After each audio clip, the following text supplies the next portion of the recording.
Hello, everyone, and welcome to a disease-riddled episode of the Commando cast. I'm Andrew. And I'm Mike, and today we're going to be talking about some covert mission spoilers. I hope you guys enjoy it.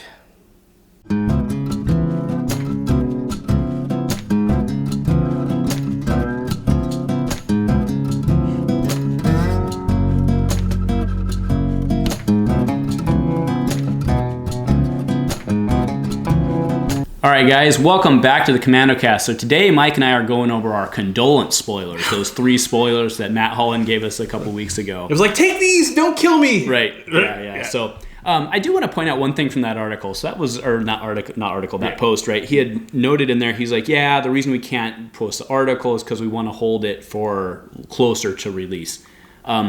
So is there only a finite number of articles that they can write per... There's only so many letters in the alphabet, so I'm not sure.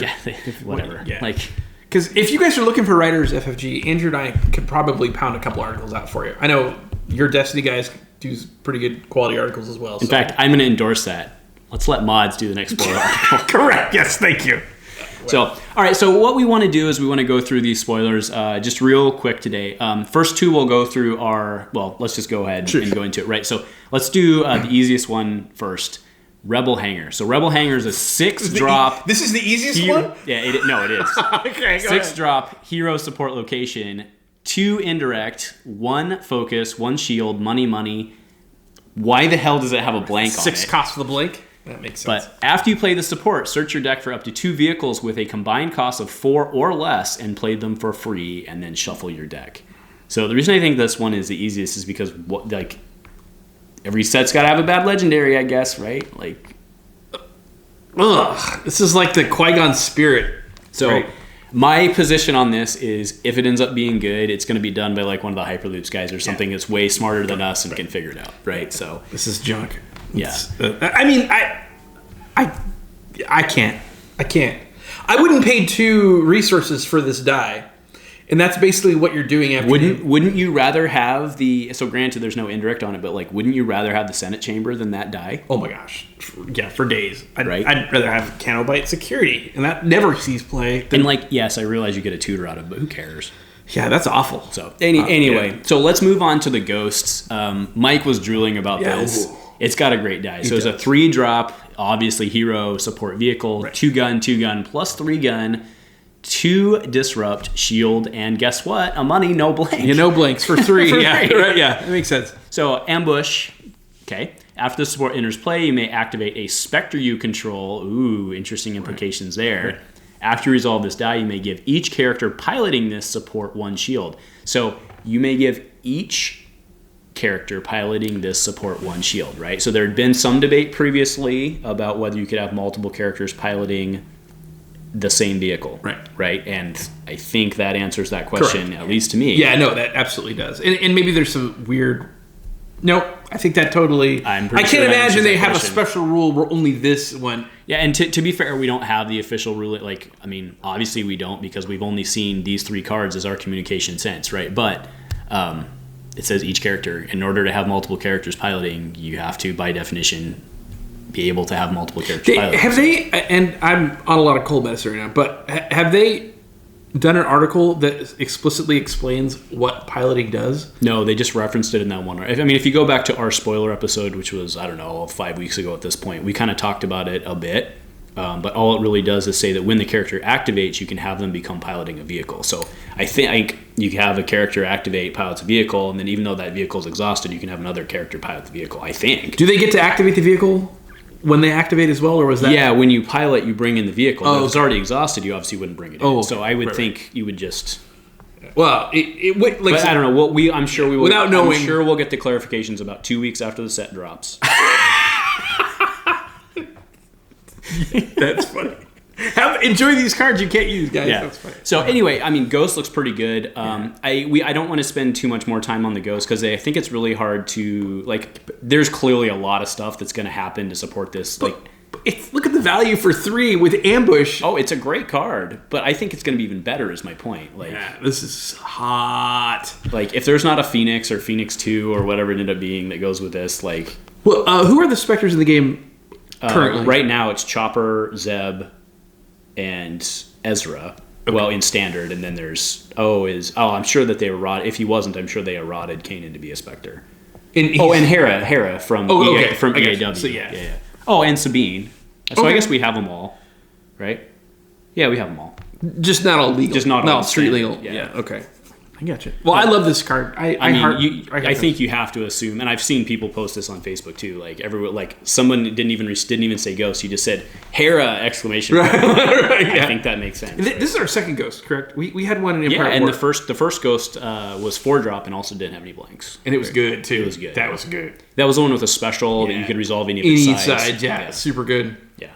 So what I wanted to spend most of our time today talking about actually is Darth Bane. Okay. So I think there are a lot of discussion topics here in Darth Bane. So he is a big, beefy blue villain character. He is a 14 health, but he is a 17/22, 2 gun, 3 melee, 2 shield, resource, special blank. Special is decrease an upgrade on this character and deal indirect to an opponent equal to that upgrade's cost. However, decrease the cost of the first ability you play on this character each game by 2. That's pretty spicy. Yeah. He has one problem, and it's that he's not Darth Vader. Yep, so here in my notes. Question for you, Mike. Does he suffer from the same problem as Maul, yes. and that he isn't Vader? Correct. That is his... But I like what I'm seeing. Yeah, I think I think he's better. I think he's closer to being not. I think he's a better not Vader than Maul is. Because remember, we decided that you don't play Vader or we don't play Maul the same way. Correct. Right. Yeah. Maul's also. And I'd say there's like so with Maul, you and I figured out that we really used Maul as a head fake to load up. He's a support character. He's a support character, right? I don't think Bane at 22. No. Has the same capability. I mean, aren't you running in with Retribution and a Faust? Correct. Yeah. Right. Like you have because his die are going to be removed all the time. Right. Like all the time. Yeah. Luckily, he can't be picked easily. That's the good news. Yeah. I mean, he's pretty mixed, which may be good, may be bad. So, all right, I'm just going to go down the questions that I had written to ask you. Right. So, So again, now I'm talking about the ability here. Decrease the cost of first ability you play in this character each game by 2. All right. So, is the big move here to go with a big drop, aka Force Storm, or 2 drops for more dice? 2 drops for more dice on turn 1. I just think with how good Neiman Master is, like that's the thing that comes to my mind every time. It's just how just good. Drop a free Neiman. Oh, just a free Neiman. I mean, but do you want your Neiman turn 1 before you roll in? No, I don't have to play it turn 1. It just says the first one of the game. Like so, I so you're just dropping like 2 drop. Yeah, I could play a stick. I mean, I could do anything. Like I could play this normal, Saber and then like next turn I could play a free Neiman. I mean, it's just I could. I see. Yeah. I mean, leading with a Force Storm certainly feels good, but if you drop a Force, there is going to be no question about who they should kill, obviously. But I mean, Force Storm means all of your resources are gone. And I just feel like that Neiman gives you a lot of flexibility, like second round. Like, so we play any 2-cost lightsaber, like you said, Dooku's, yeah. So, Dooku's or Treasured, Treasured anything, is always sexy. You play through the first turn, you do some damage. Second round, you roll out, you drop the Neiman, you flip to max damage. You still have 2 resources left to play another upgrade at that point. Sure. You could even do that for free and then overwrite it into a Force Storm. I think and that was my argument, right? Is it better? So let's just say that let's say your objective is to blow your wad on turn 1, right? Is it better to drop a Force Storm, or is it better to drop 2 drops and then later ramp in? If I'm blowing my load turn 1, I want to drop the Force Storm. Like me. Okay. Like, so you want the Force. Like if that's my goal, like I'm going to put immediate pressure on. That's not how I play the game though. I would be much more apt to play for that Neiman. Okay. Be very careful though that you don't make the mistake of so let's say you do play a turn 1 Dooku's Saber.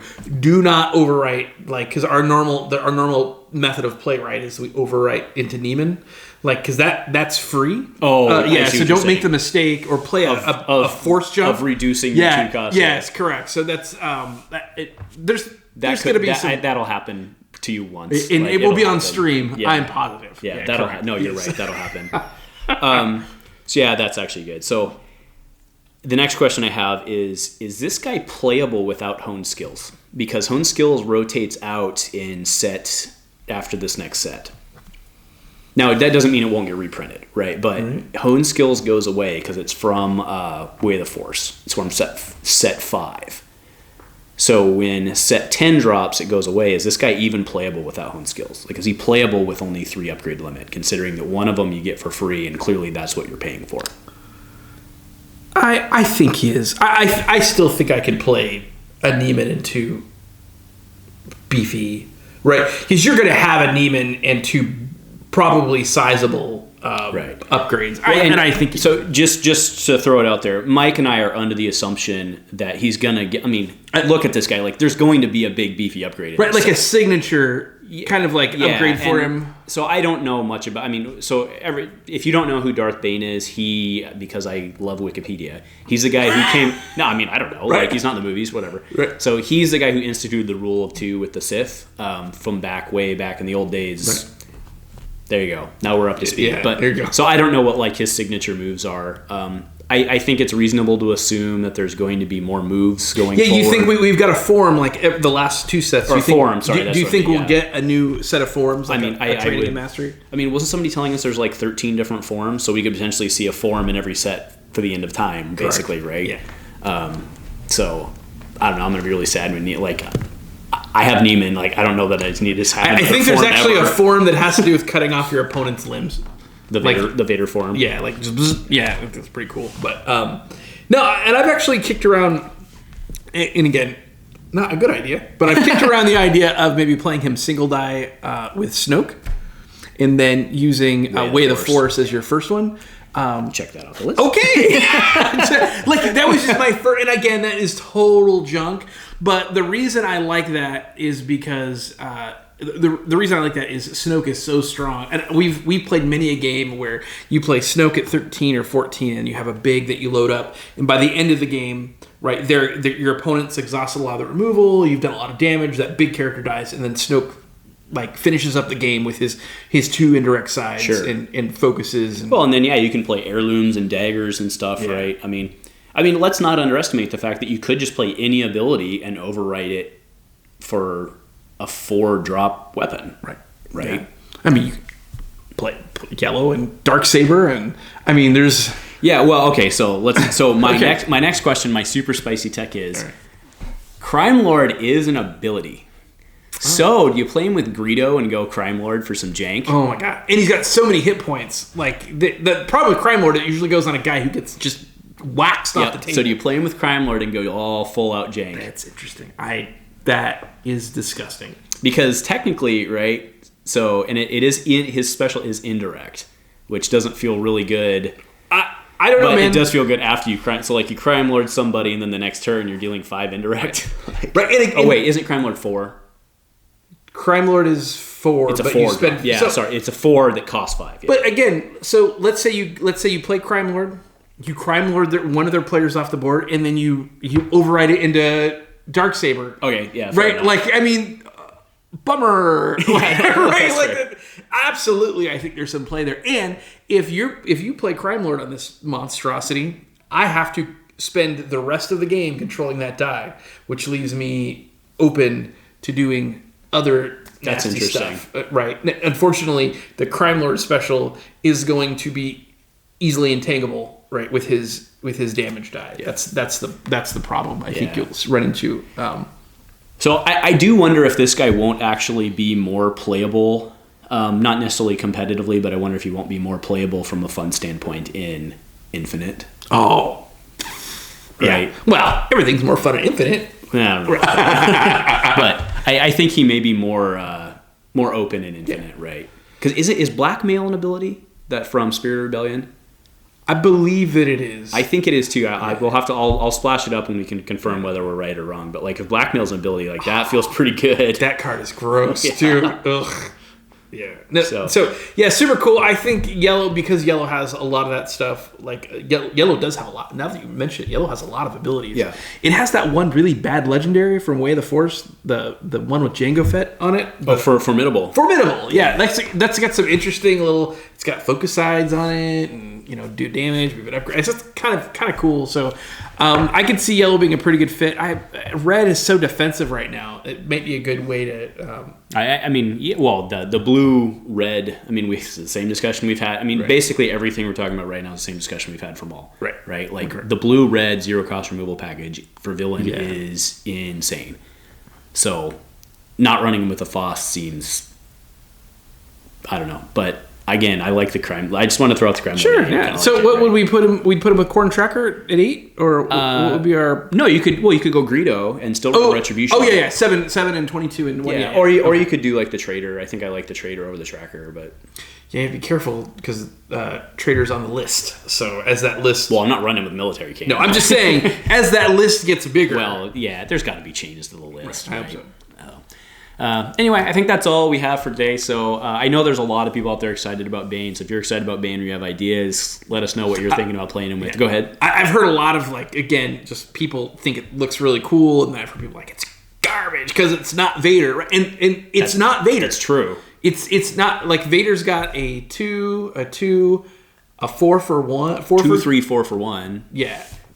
Screw his dice sides. It's the fact he can roll his dice back. Yeah, I mean, that's the thing is this guy for 22 points, like, one automated defense cuts his damage in half. Yeah, right. And you're probably not playing Fear and Dead Men with this guy. Right, because he only got the one. Yeah. The one side, yeah. Yeah, no, I agree. I think I'm excited to play him. I don't think I'm going to be winning any primes with him or anything else. No, I think he looks fun. Just, like, getting a Force Storm on the board first turn seems, and I mean, not even from the special standpoint, like the Force Storm 3-gun. Yeah, no, it's got a 3-gun and a 3-gun. Once people figured out that you don't have to just only play for the Force Storm special, like that, I actually think it's a little bit better because people are now more okay with. I guess I'll take 4 indirect. Yeah. Okay. And I guess I'll power action Palp and roll it back in. Yeah. Right. I'm so sorry. Yeah, so sorry. But anyway, I like Bane, so tell us what you think about Bane in the comments below. Remember to like and subscribe. And we haven't said this before, but if you wanted to share this video, we would totally be okay with that as well. So please feel free to share. We hope, do you think we'll get, I'm assuming we'll start seeing these spoilers ramp up, or was this really just a peace offering and we won't see anything for... Go Commando. Go Commando.